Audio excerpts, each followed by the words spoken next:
Hi, my name's Paul Arnold and I'm a qualified counselling psychotherapist. But before that I spent 27 years in the advertising world. But now I specialise in relationships. I specialise in relationships on the individual and relationships with teams and groups. And I want to share with you some learnings that inform the work I do in helping to build high-performing agency-client relationships. And I'm going to be bringing learnings from personal relationships, from what I've seen in the therapy room. And I'm going to demonstrate how those learnings apply in agency-client relationships. I want to talk about trust and respect. And we all know that trust is the bedrock of all relationships.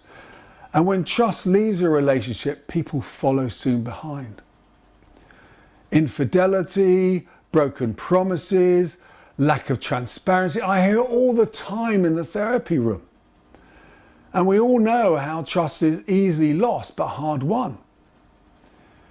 And we know that trust and respect are flip sides of the same coin. You know, if you trust someone, you respect them. And when the trust goes, the respect and opinion of them drops down. And I notice in personal relationships how very often when we fall in love with a person, we put the person up onto a pedestal and we think how wonderful they are and how perfect they are and there's nothing wrong with them at all. And it's a very dangerous place to put someone on a pedestal and very dangerous to allow yourself to be put on a pedestal, because at some point you're going to fall off. And when that person falls off, it starts the seeds of doubt, and if you're not careful, it can start to work away at that relationship, and you start to focus more on what's not good about them rather than what was good about them. But it's not their fault. They always were vulnerable. They always did have their weaknesses. You just chose to be blind to them. And likewise with you. If you allow yourself to be put on a pedestal, when you fall, you're going to feel the hurt of disappointment from the other side. So there's a need for us to come into relationships being truthful about who we really are and about what we're good at, but by goodness, what we're not so good at. You know?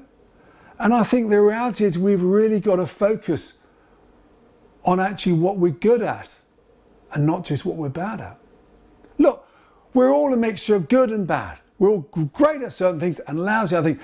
And in the relationship space, frankly, choose people for what they're good at, but don't use them for what they're not good at. Use other people who are really good at that stuff. You know, that is the reality about it. And then you know what happens is that if you work with people for what they're good at, you're impressed with them, aren't you? And actually, without a doubt, you just instinctively, authentically give praise and you validate. Say, yeah, you did a brilliant job there. I was really inspired by what you did. And you know what? When you've got someone who validates you, who thinks you've done a good job and you've added value, what do you think you want to do with that person? You want to do more. You actually want to overachieve because you feel that they're seeing you more in a light than maybe you are.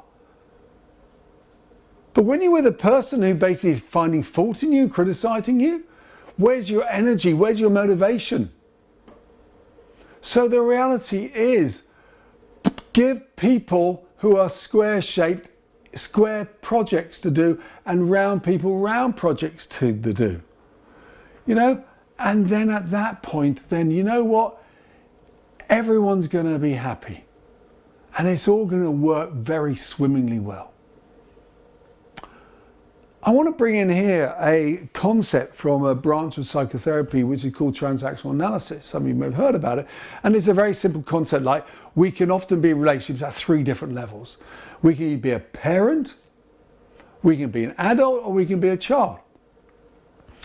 And if you are a parent mode, you can have basically 1 or 2 parent mode. You can either be the nurturing parent, so the classic way that mums are portrayed, or you can be the critical parent, and sometimes, maybe unfairly, the dad is portrayed. So you come home from school, you got 6 A's and 3 B's, and your mum says, oh, wonderful, I'm so proud of you, you're a brilliant child, la la la la.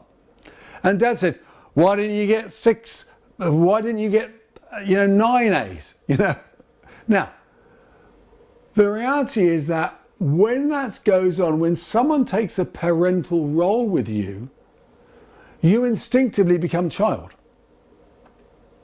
because you're looking up to them. Now, there are 2 types of roles you can take as a child. There is what's called the free child, where you reject the criticism that's been chucked at you. Get lost, I don't want to take on the board, da da da da da. Or you become adapted child, because very often that parental person has lots of power and you're slightly scared of them. And we therefore swallow and take in any criticism. And we take it deep inside of ourselves. And we just become what we call an adapted child. And we just, oh, terribly sorry, how can I do better next time? Now, if we get a critical parent and we get an adapted child, it's basically a power game. And what actually happens is it is potential a space of abuse. I'm not saying it always goes there, but actually the reality is it's not very good.